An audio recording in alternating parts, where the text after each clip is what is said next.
يا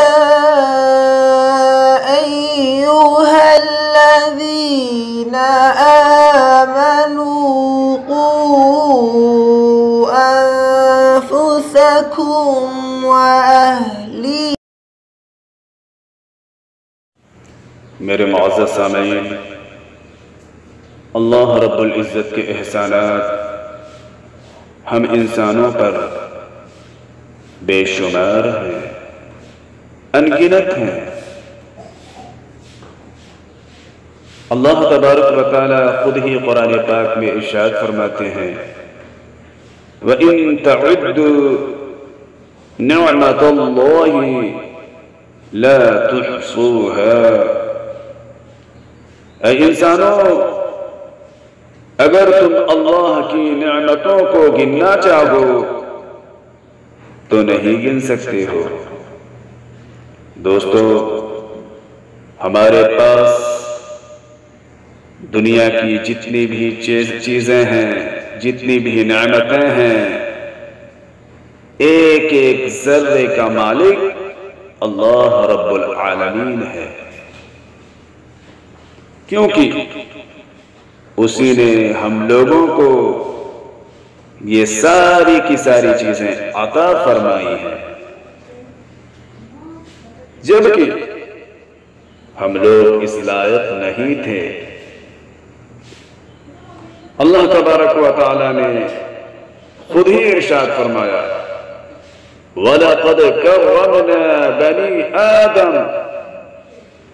اے انسانوں، ہم نے تمہیں عزت بخشی ہے۔ میں نے اس کائنات میں بے شمار انگنت مخلوقات کو پیدا فرمایا۔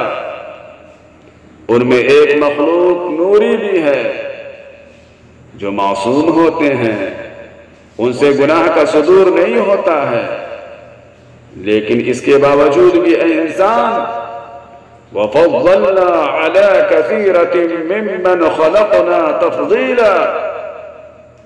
ہم نے تم کو اپنی ساری مخلوقات پر فضیلت دے رکھی ہے،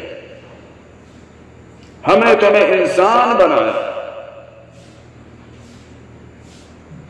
لیکن میرے دوستوں، انسان بنانے کے ساتھ ساتھ اللہ رب العزت نے جو ہم لوگوں پر سب سے بڑا احسان کیا ہے وہ یہ کہ اس نے ہمیں صاحب ایمان بنایا، اس نے ہمیں مسلمان بنایا، مشرک نہیں بنایا، کافر نہیں بنایا، یہودی نہیں بنایا، عیسائی نہیں بنایا، نصرانی نہیں بنایا، مجوسی نہیں بنایا، بلکہ ہمیں صاحب ایمان بنایا، مسلمان بنایا، ایمان والا بنایا، اسلام والا بنایا۔ اس لیے اللہ کے نبی صلی اللہ علیہ وسلم ارشاد فرماتے ہیں من يرد اللہ به خیرا یفقهه فی الدین۔ اللہ رب العزت جس بندے کے ساتھ بھلائی کرنا چاہتا ہے اسے دین کی سمجھ عطا فرماتا ہے، اسے ایمان دیتا ہے، اسے اسلام دیتا ہے۔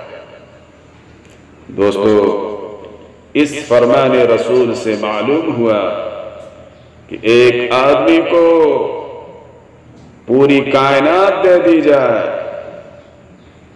صرف اس دنیا کی ساری چیزیں نہیں بلکہ ساتوں آسمان، ساتوں زمین اور ان کے درمیان جتنی بھی چیزیں ہیں، یہ ساری کی ساری چیزیں ایک آدمی کو دے دی جائیں، جس میں حکومت بھی ہو، اقتدار بھی ہو، تسلط بھی ہو، غلبہ بھی ہو، عزت بھی ہو، شہرت بھی ہو، نظام بھی ہو، قانون بھی ہو، مال و دولت بھی ہو، طاقت و قوت بھی ہو، حسن و جمال بھی ہو، ساری کی ساری چیزیں اس کے پاس موجود ہوں، مگر وہ آدمی ایمان سے محروم ہو، اسلام سے محروم ہو، تو اللہ تبارک و تعالی قسم کھا کر یہ اعلان فرماتے ہیں وَالْعَصْرِ إِنَّ الْإِنسَانَ لَفِي خُسْرٍ۔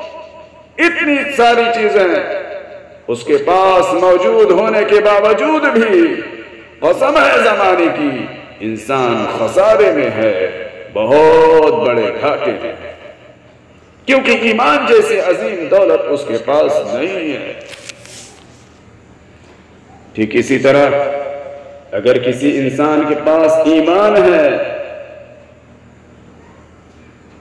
لیکن اس کائنات کی کوئی بھی چیز اس کے پاس نہیں ہے،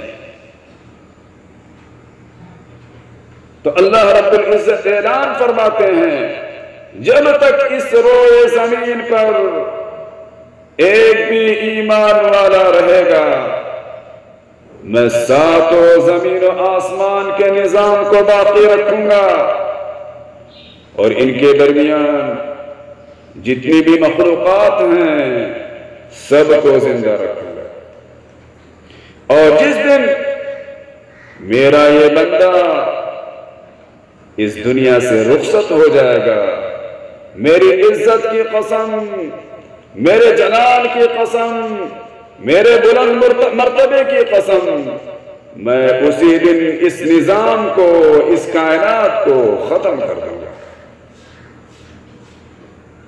جس سے معلوم ہوا کہ ہم میں سے ہر ایمان والا، ہر وہ شخص جس کے پاس ایمان ہے، اسلام ہے، وہ ساتوں آسمان، ساتوں زمین اور ان کے درمیان جتنی بھی چیزیں ہیں ان سب سے افضل ہے۔ اس لیے اللہ رب العزت ہرگز یہ گوارا نہیں فرماتا کہ یہ میرے ایمان والے بندے ایک لمحے کے لیے بھی جہنم میں چلے جائیں۔ اسی تڑپ اور اسی محبت کو لیے ہوئے اللہ رب العزت فرماتا ہے یا ایھا الذین آمنوا، اے ایمان والو، قوا انفسکم واہلیکم نارا، تم اپنے آپ کو اور اپنے گھر والوں کو، اپنے بیوی بچوں کو، اپنے اہل تعلق کو، اپنے متعلقین کو جہنم کی آگ سے بچاؤ۔ آیت مقدسہ کے اندر جہنم کی آگ سے مراد نارا ہے۔ نارا اس آگ کو کہتے ہیں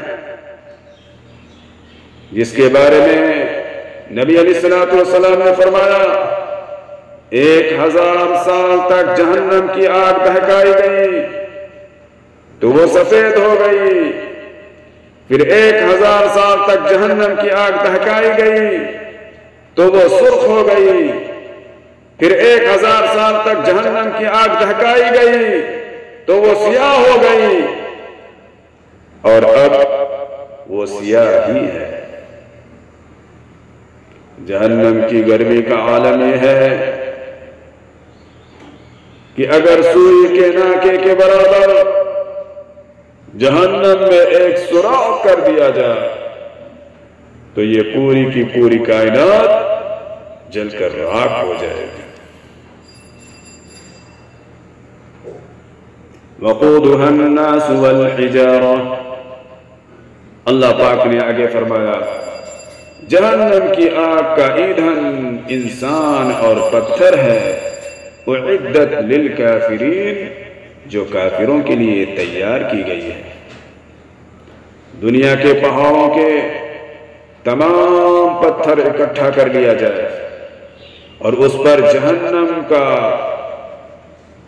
ایک پتھر ڈال دیا جائے، جہنم کی آگ کا ایک ٹکڑا ڈال دیا جائے تو یہ سارے کے سارے پتھر جل کر بھسم ہو جائیں گے۔ دوستو، جب پتھروں کا یہ حال ہے تو جب ہم لوگ اس آگ کے اندر ڈالے جائیں گے تو ہمارا حال کیا ہوگا، ہمارا حشر کیا ہوگا، ہمارا انجام کیا ہوگا۔ صرف یہی نہیں کہ ہم کو اس کے اندر ڈال دیا گیا اور ہم جل کر خاک ہو گئے۔ اللہ رب العزت نے جہنم کی آگ میں یہ خصوصیت رکھی ہے کہ اس کے اندر انسان جلے گا لیکن مرے گا نہیں۔ کلما نضجت جلودہم بدلناہم جلودا، ایک آدمی جہنم میں جائے گا، جلے گا، بنے گا، جلے گا، بنے گا۔ حضرت عبداللہ بن عباس رضی اللہ تعالیٰ عنہ فرماتے ہیں 1 منٹ کے اندر انسان کا جسم 70 مرتبہ جہنم میں جلے گا، بنے گا، جلے گا، بنے گا، جلے گا، بنے گا، لیکن مرے گا نہیں۔ اس لیے فرمایا ایمان والو، تم اپنے آپ کو بھی بچاؤ اور اپنے گھر والوں کو بھی بچاؤ۔ اس قدر اللہ رب العزت کی محبت جو بن پر ہے اپنے ایمان والے بندوں کے واسطے، اب بندوں کے لیے ضروری ہے کہ وہ اپنے آپ کو جہنم کی آگ سے بچائیں۔